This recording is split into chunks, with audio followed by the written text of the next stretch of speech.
I'm Lady T506. Welcome to my channel.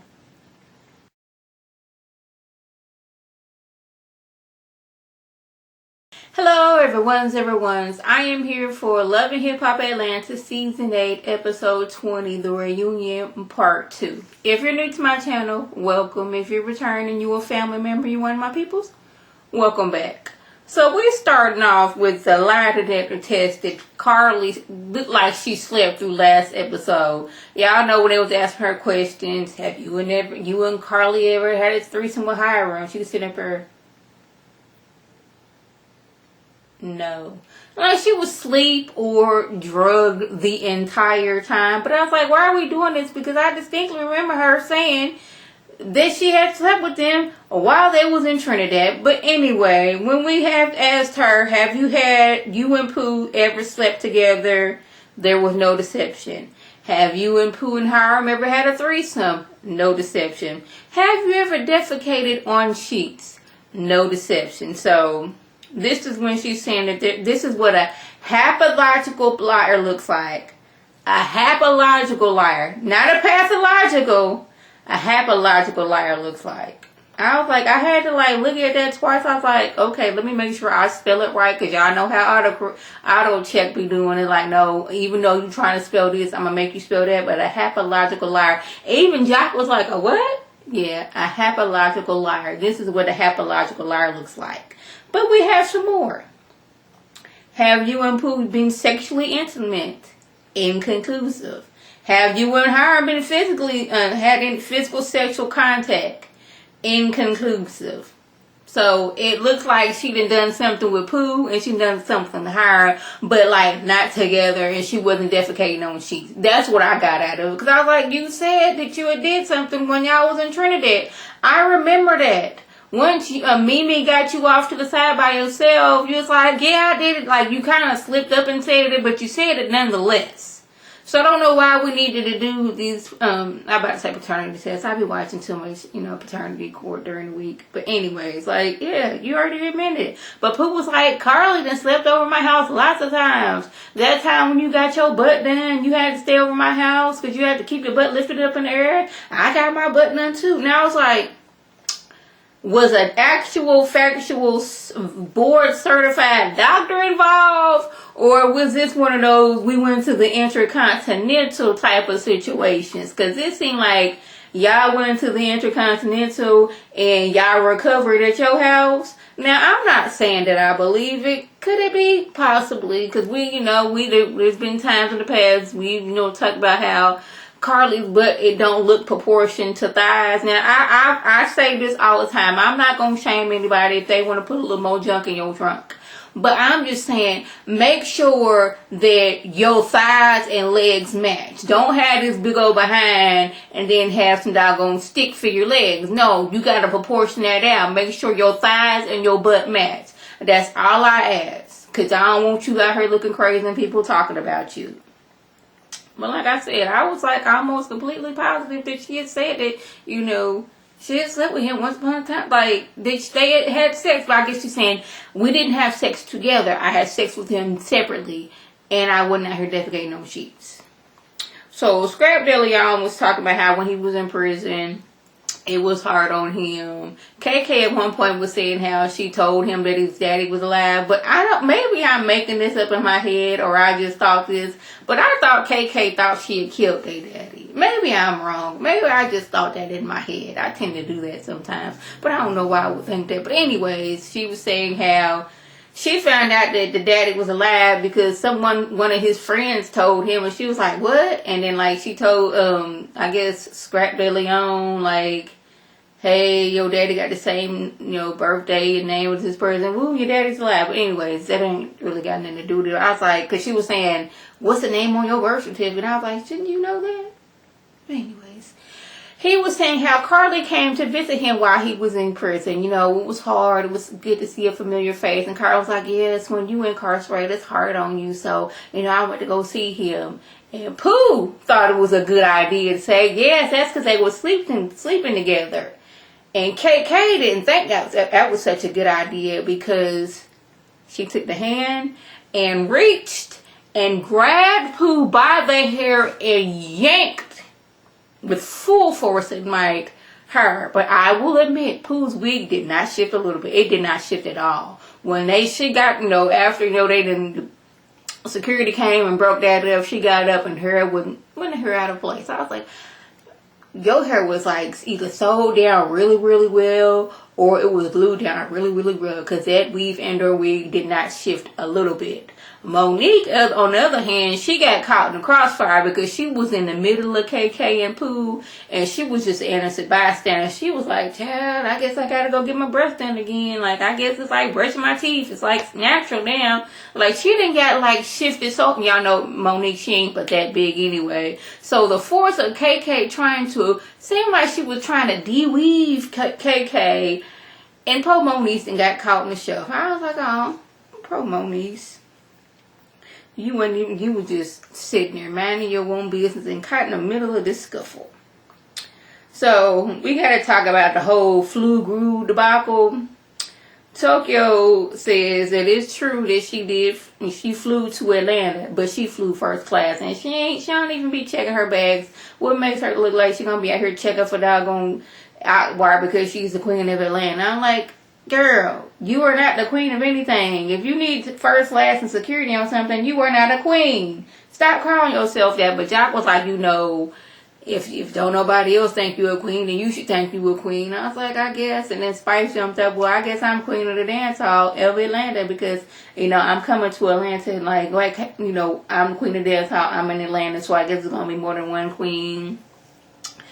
Then we got to talk about how Shekinah didn't even know that she was still in a beef with Akbar. She didn't know that this beef was still going on until Akbar showed up at Kirk and Rasheeda's, of all things, their little marriage sit-down conference situation. Like, I was really sad. I'm like, y'all two go on stage and talk about marriage. But I guess you can say what not to do. That could have been it.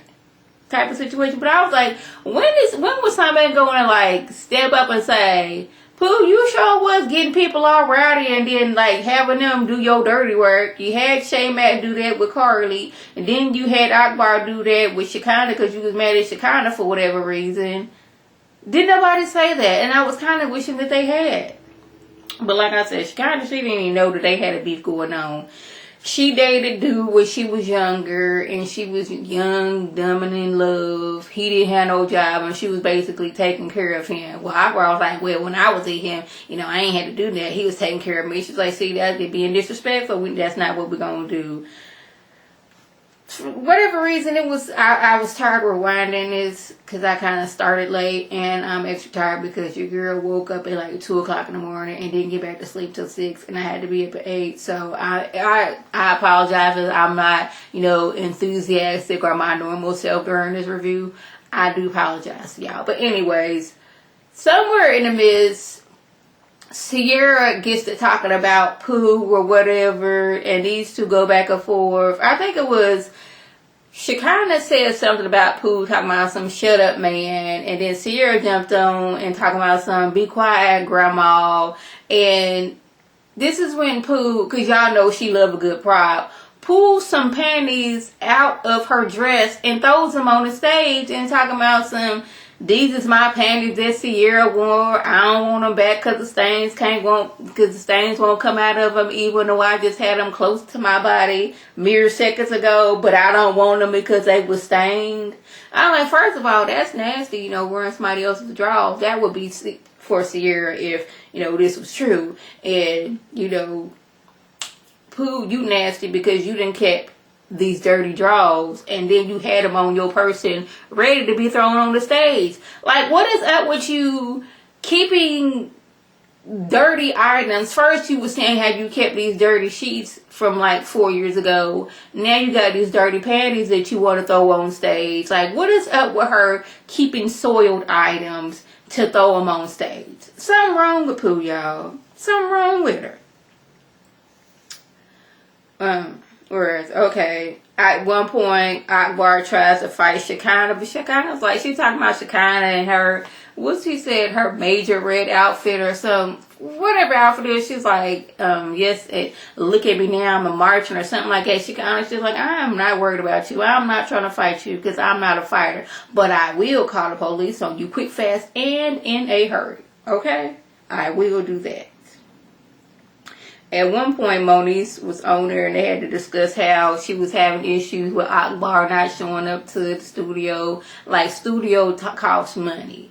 And you not showing up. But, Akbar's whole thing is, she gets headaches at times. So she wasn't able to show up sometimes. But I was like, but you was always ready to show up and show out.